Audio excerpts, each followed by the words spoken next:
Today we're going to be talking about gem aggregates, including turquoise, malachite, and lapis lazuli. Gem aggregates are essentially considered rocks because they are made up of several different minerals. One of the most popular is lapis lazuli, which in Latin literally means blue stone. Lapis lazuli is an ancient material, and I really love this stone because it definitely has a bit of a mysterious aura around it. And this is definitely fitting because it has been a sought after and prized treasure for thousands of years. Many historians actually believe that man has been looking for lapis lazuli for 6,500 years. And what's even more amazing is some of those original mines that worked as a source for lapis in Afghanistan since 700 BC are still in production today. This makes these mines the world's oldest known commercial sources for gems. Pretty amazing.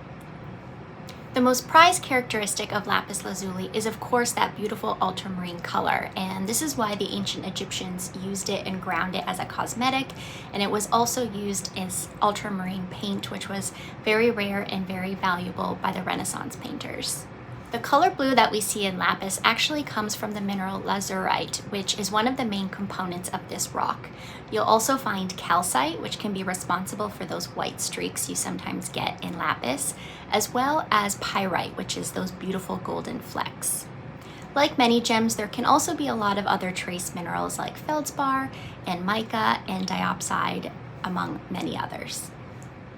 As mentioned, some of the best qualities of lapis lazuli are still sourced from Afghanistan. When you're looking for a very high quality of this rock, you want that beautiful true blue ultramarine color. And you don't really want any evidence of that calcite, so you want as little to no white as possible. And then when it comes to the pyrite, those gold flecks, it's a little bit up to your personal taste. So there are some collectors of lapis that don't want to see any of the gold flecks. They just want that beautiful true blue stone. Me personally, I think the pyrite is a beautiful characteristic, a trademark characteristic of the lapis lazuli. So they're kind of like stars. It's nice to have a little bit of it sprinkled throughout, and it makes this stone really unique and beautiful. Unlike lapis, the two other rock aggregates we're going to talk about, malachite and turquoise, actually get their beautiful blue color from the element of copper. Turquoise forms in very arid and desert-like conditions, which is why it's long been very important to the indigenous communities of the Southwest United States and Mexico. Qualities of turquoise vary quite a bit, probably much more than the other two aggregates we're going to talk about, but in its finest quality, it should have a microcrystalline texture, which means you can't see any of the little parts of the stone when you examine it, even under magnification.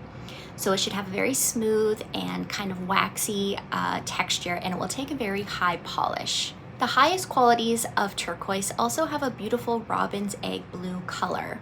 And this is the type of quality you're going to see in very fine jewelry. And it has, again, that beautiful smooth texture, that beautiful color, and it's very uniform. So there's not going to be any of that kind of trademark matrix that we see with some other pieces of turquoise. So no kind of dark spiderwebby texture and no evidence of host rock when you look at that stone.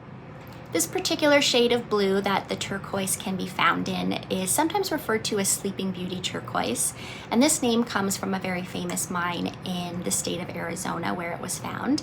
And it's also sometimes called Persian or Iranian blue because it was also found in this part of the world as in one of the original sources.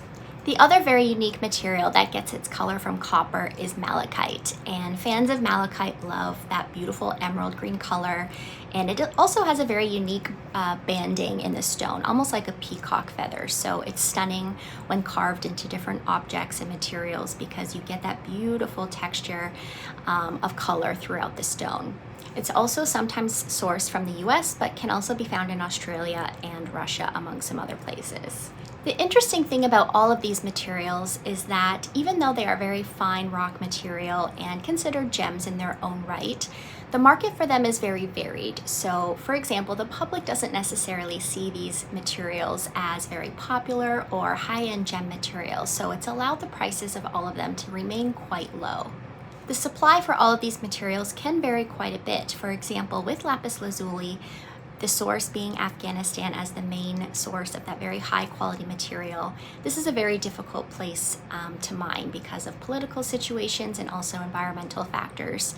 So you do get that kind of roller coaster effect with the supply. But again, because the demand has never been super high, you get the prices remaining quite stable. The highest qualities of turquoise are probably the most rare and most expensive.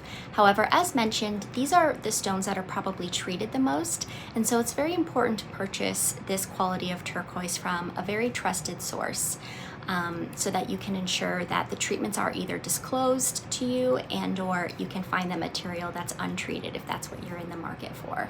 We do see imitations in the market of all three of these stones, but turquoise is probably the one, again, that's imitated the most with either plastic, glass, or other types of enamel in jewelry. The other very unique thing about all of these materials that I love is that they're all very soft. So malachite is actually the softest. It's about a 3.5 to 4 on the Mohs hardness scale, whereas lapis and turquoise are both around a 5 and a 6. So I think this is one of the reasons why it was so sought after throughout ancient history, because it can be used for so many different items. It was definitely carved into personal ornaments and good luck charms and talismans, but also used kind of as tools and other utilitarian items. And you can still find these objects today, and they're quite beautiful, and it makes them such an interesting piece to add to your collection because they can be quite rare and they're just a really beautiful piece of history.